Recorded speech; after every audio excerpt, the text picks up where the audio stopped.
Brought to you by Ayoko, Africa's leading integrated technology services company.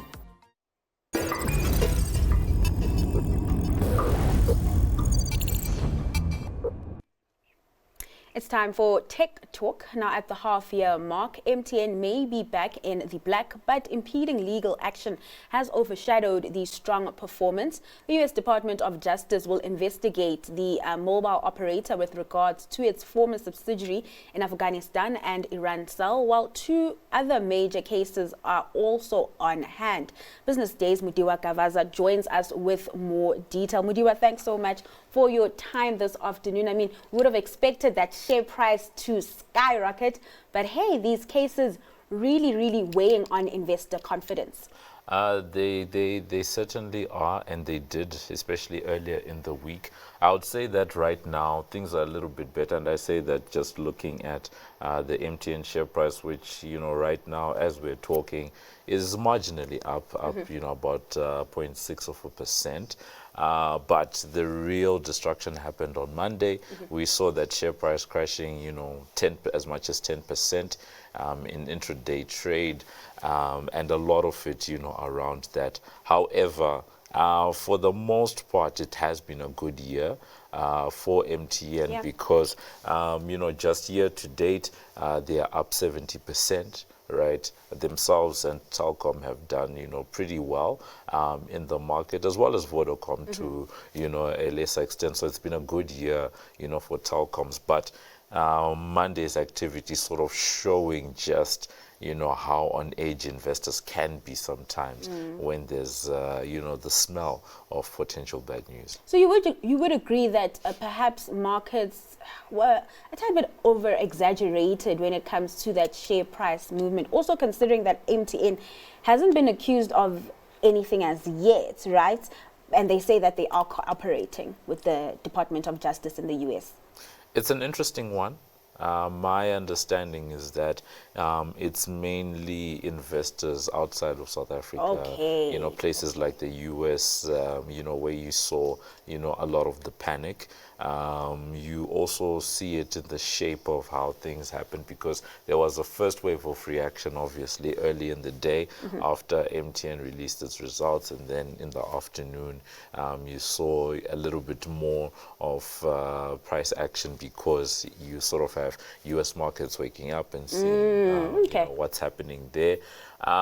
But generally, yes, MTN investors, especially those that have been with the group for a really long time, would understand that this is probably just another day at the office.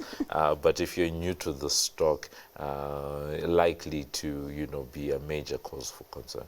All right, let's get into the meat of it all, right? Legal woes aside, the group is back in the black, delivering HEPS of 645 cents after reporting a loss in the comparable period.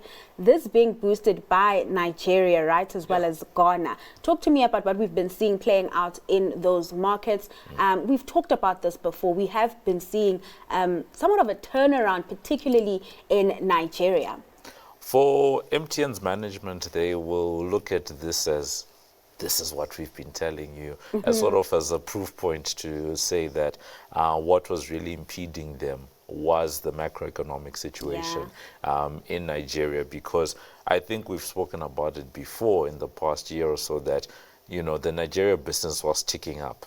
Right, you are growing in terms of usage of the network, growing in terms of data usage, growing in terms of number of customers. However, if your currency has devalued, some of that translation into US dollars, into the rand, become tough. And you find yourself in a negative equity situation like what we had in terms of reporting last year, and some really tough results that they reported. So now you have this turnaround where they're now back in the black, and the real question is going to be about whether or not this turnaround is sustainable.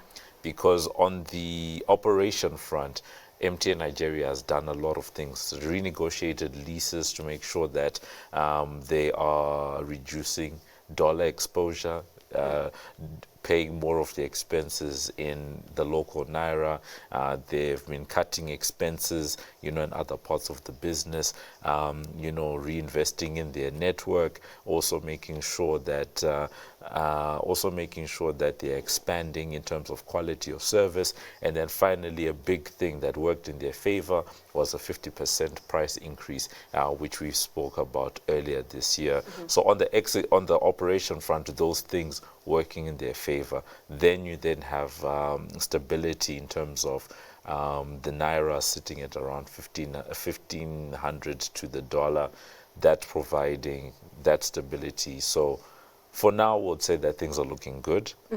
The uncertainty is whether or not that stability will remain. And then in Ghana, similarly, it's been, they had a devaluation in the currency, but this year it's actually been strong, and they actually saw an appreciation of that currency, the Ghanaian cedi to the dollar, going from 15 to the dollar to 10 to the dollar. So that's definitely worked in their favor. So two of the big markets, because when it comes to the MTN universe, the three big markets are Nigeria, South Africa, and then Ghana. So if you have a better picture macroeconomically in your three big markets, then it definitely works to your favor. Then what is happening in South Africa? That second biggest market, right? We are seeing growth slowing there. Yeah.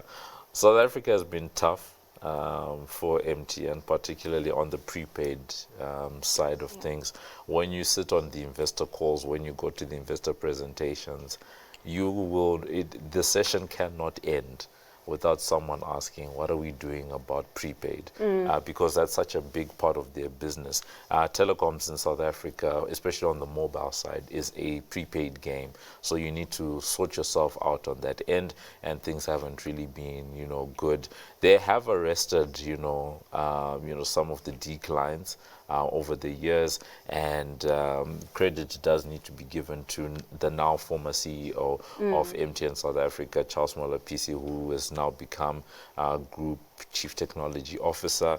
And as part of all this, to show that they are serious about making sure that they grow in South Africa, we saw a reshuffle, happening in that business. We now have two people heading up that business. Ferdy, who is a veteran of the MTN business, as well as Yolanda Cuba coming in to become the deputy CEO. So there's a lot of hope that Yolanda and Freddie will be able to take the business forward, especially now where the strategy has been refined around fintech, connectivity, and infrastructure. In South Africa, it's going to be the prepaid, but it's also going to be about how does MTN win market share in home services. So fixed wireless and fiber, right? They need to grow that market share, because the thesis now is, okay, you've done well on the mobile, but people are spending a lot of time consuming data in their homes. How do you grow your market share there? And you speak about market share, particularly in South Africa, and I wonder what the weakness in SA speaks to, because you look at Vodacom's first quarter numbers as well, and the growth in SA is also muted, right? I think Telkom's the only one that's kind of...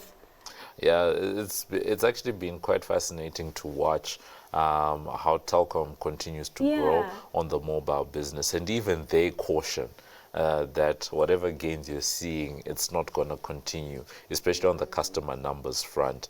Where a lot of the mobile operators are playing at the moment is increasing usage of the network, increasing data usage, especially in terms of bundles that are consumed and all of that. That's where these guys are really, really seeing growth.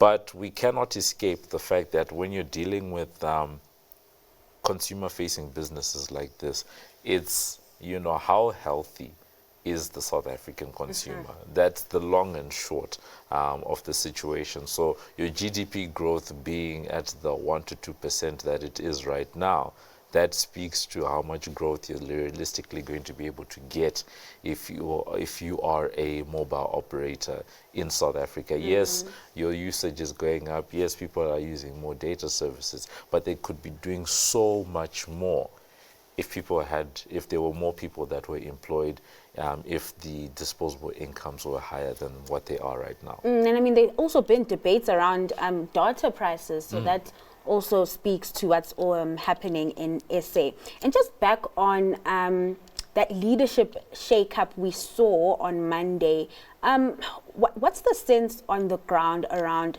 that shake-up? Is there confidence in the new CEO that will be taking up the helm for SA and the deputy CEO as well? So you need to think about, I would say there's two ways to look at the leadership shake-up in totality, right? Actually three. The one is what I mentioned earlier on, around the SA business, making sure that business is firmed up, right? And you've got, two well-seasoned executives, that are coming in to take this on. Someone like Ferdy is, like I said, a veteran in the MTN world. Previously ran the Nigeria business, so well seasoned there. And then someone like Yolanda actually used to run Vodafone's Ghana business once upon a time. So an operator also coming in here. Secondly, I would say that another way to look at it is it also gives us an ability to see certain operational capability, right, in the executives that have been shuffled around. So, for example, if we're looking at the future of MTN, right, what does MTN look like post a Ralph Mupita, world? You have Carl, who is heading up the Nigeria business and is now going to also be taking on some of the, West African region, type businesses under his portfolio. You have someone like Yolanda, who was heading up what's called SEA, which is Southern and Eastern Africa, but now she comes in to actually run one of the operations, which is why I would think that that is more of a promotive move. And then, at the same time, you've got someone like Ebenezer, who has been a big operator across the MTN group, lots of experience there. And, he goes and takes up part of what was being run by, Yolanda in the past. So that's one way. That's the second way I would look at it, to say the leadership bench is probably being refined and perfected, around possible succession. And then the last one is just around the strategy, because at the end of the day, MTN needs to grow, and they need to grow on a number of fronts. They are about to reach 300 million customers, right, which puts them well within the top 10 of operators in the world, especially outside of China and India.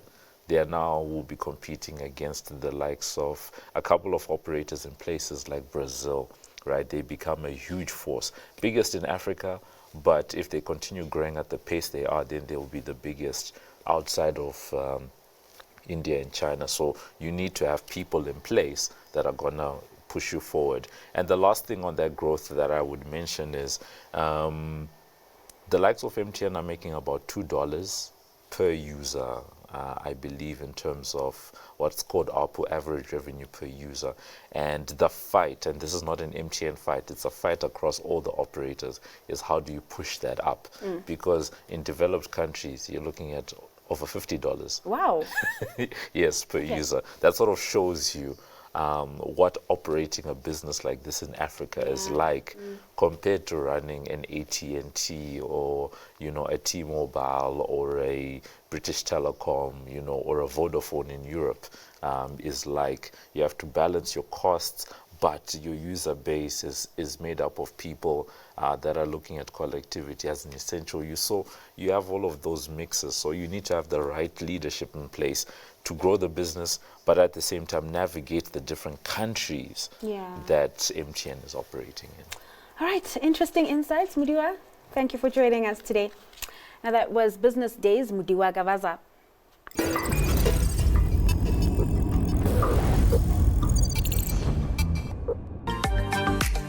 Brought to you by Ayoko, Africa's leading integrated technology services company.